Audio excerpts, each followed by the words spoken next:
ever seen someone do a backflip and thought, man, I really wish I could do a backflip like that? Well, my goal today is to teach you the easiest way to do a back handspring. Now, I am credible to teach this because I have been in competitive cheerleading for 13 years, so I've had a lot of practice throughout the years.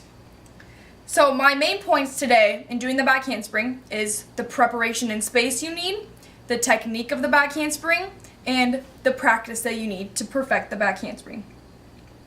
So the first thing you need to think about is your space and preparation. So what I like to do is grab a mat like this. This is a workout mat. Find a mat Shields. Yeah, so I like to, just set it up anywhere. Can't have any walls or furniture anywhere, just for safety. You don't want to run into anything, that would be bad.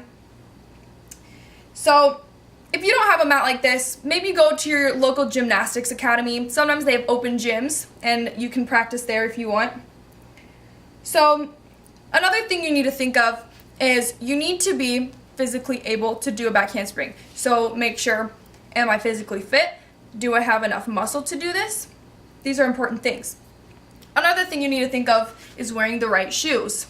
So I like to wear tennis shoes, like these ones. These are just better for your feet than going barefoot or wearing weird shoes that aren't tennis shoes. So now that we have all the prepping out of the way, it's time to talk about the actual technique of the back handspring. So the first part that you need to think of is the arms. Your arms start out here, and they're going to swing back and backwards. So the swing is really important because this gives you all the power that you have for your back handspring. Another part that's really important is your legs. You need to have your legs in the correct position. So either start with them a little bit apart or ideally together. And when you start your back handspring, what you do, start your hands out in front of you.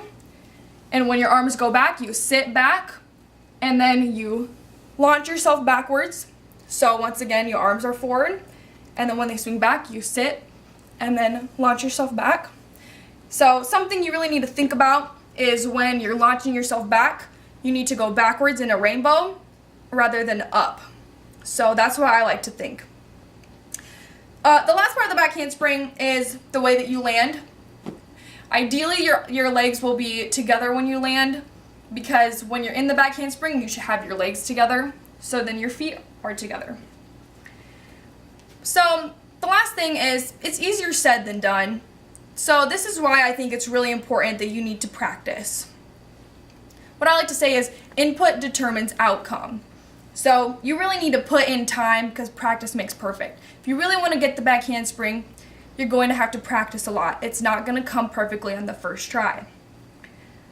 A thing that I think is helpful is finding someone to help you. So if you're really scared to do it, have someone put their arm out behind you before you do it. That will help a lot.